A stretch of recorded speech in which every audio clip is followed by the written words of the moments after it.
Being a fan of the old Scooby-Doo show, I always dreamed of visiting a real haunted house. Well, today, author Annie Wilder has invited me into her home, a house better known as the House of Spirits and Whispers. To quote my friend Shag, "Scoob, this is groovy. I mean, a real house with real ghosts? Far out!"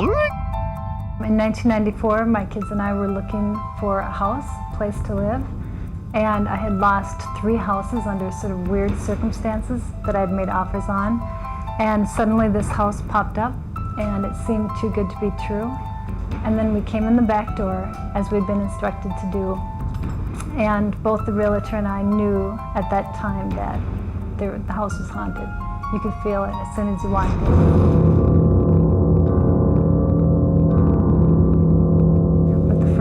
Really dramatic evidence of haunting came about a week or 2 after we moved in. And I woke up one night. I started waking up when we moved in here at weird times of night, like 1:11, 2:22, 3:33. One night I woke up at 1:11 and I could hear a woman talking, and her voice sounded really strange. It sounded like it had this hollow, metallic quality. There was this huge pounding in the wall behind my bed. It went on for like 11 minutes, and I was terrified because I knew there couldn't be any reason for that. And I sat up in bed. I was just gonna run and grab my kids and then run out of the house. Like I wasn't gonna. You were that scared? Yeah, I wasn't gonna confront it.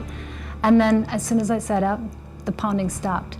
in this house, there are many spirits, but the main man of the house is a guy by the name of Leon, a man who occupied this place for 30 years and who died in the early 90s.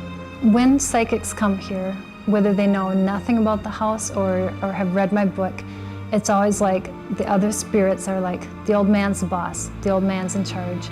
One of the psychics said that he told her, you know, there are things that come to this house that do not belong in this house, and I escort them right out the door. He told Linda Drake, the psychic from Texas, that this house is like Grand Central Station for ghosts, and it's filled with doorways.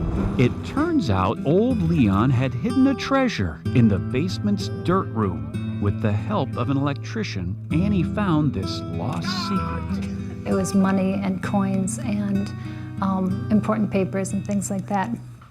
We figured that returning that to his family would mean that he would go to the light, but he didn't.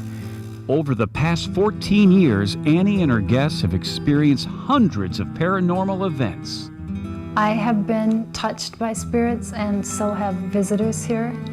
We've had lights go off and on, and heard voices, smelled different smells, like tobacco is a common one. So whispers in the radiators and coming through the pipes. She tuned into my house and she said, "You have 3 spirits there right now." While we're talking, this is Marianne Winkowski, and she said, "Do you have a lot of problems with your pipes and radiators, or your plumbing, and your electrical work? Because I'm getting that that's how they're communicating." And we, you know, that's pretty common ghost behavior, especially electrical things. Like the radio will come on by itself and go off and, you know, come back on. Annie now invited me on the tour of her house, and I must admit I really don't believe in this stuff, but for some reason I was a bit apprehensive. But I gained courage by remembering the immortal verse by Ray Parker Jr., "I ain't afraid of no ghost." I did wake up one night, one of the weirdest ghost experiences here, just because it was unusual. I woke up, I was in the playroom, what is now the playroom. My feet were freezing. I've never been that cold. I felt like I might die because I was so cold. And I sat up, and because I thought the covers were off, and there was a spirit sitting at the foot of my bed by where my feet were. But unlike the other spirits I've seen here, she was like an image. She was static. She wasn't dynamic or aware. This is the back hallway. And this hallway is where Leon, when he lived here in a physical body, used to pace back and forth. And You heard footsteps? well, we have not heard footsteps here. We've heard them upstairs. But this hallway gave people the willies, and that's why we put that sign up there. Ghost crossing? Yeah. Okay, so down we go. I'm dripping wax. That's okay. This floor needs some wax. Now it was on to the infamous dirt room. Do you feel that Leon still has partial ownership, feels like he has partial ownership of the house? Well, he has a partial ownership of the astral level of the house, in my opinion. So, and I do think he probably feels that way too. Yeah, but when workmen come, they always talk to him because he pays the most attention to men working on the house. Really? Lots of banging, and lights off and on. It's banging the workmen doing Banging the doors, or banging the walls. He's calling. I swear to God, I had this shut off. You did have it shut off. As this night went on, strange things started happening. Things like lights going on and off, turned off cell phones ringing, weird shadows appearing. Zoink, Scoob! I'm scared.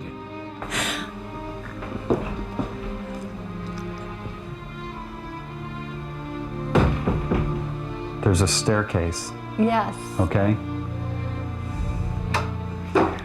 Why don't we let the camera guy go first? Oh, that's creepy. It's a stairway to nowhere. It just ends about 4 or 5 steps up. This is the parlor.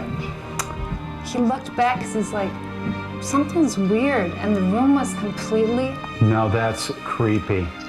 Now, did you do that? No.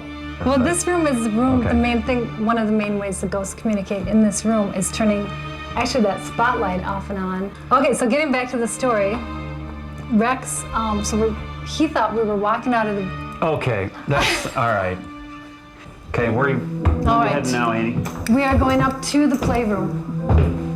Love the playroom. It was now up to the playroom, perhaps the most haunted room in the house, and it was here that Annie had experienced her scariest moments with the spirits.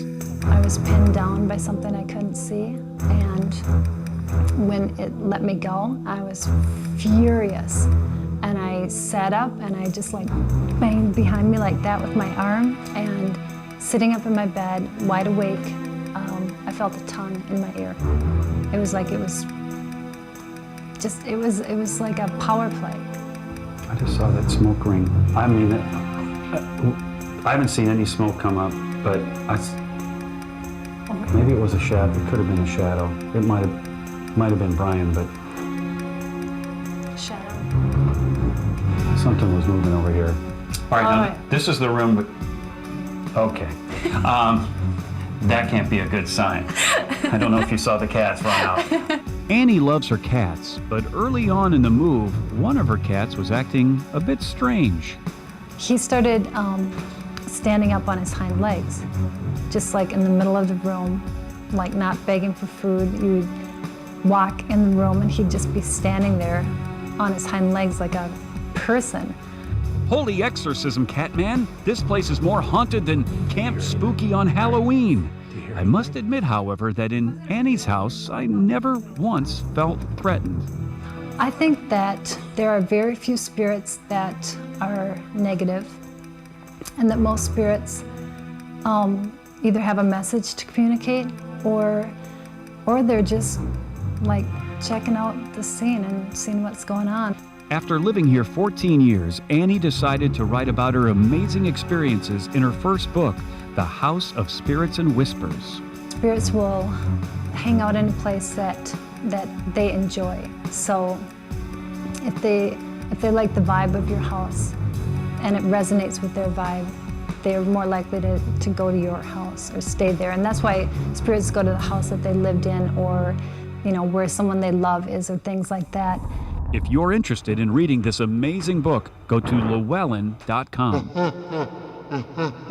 Life to the Max is brought to you by Life Touch, photography for a lifetime.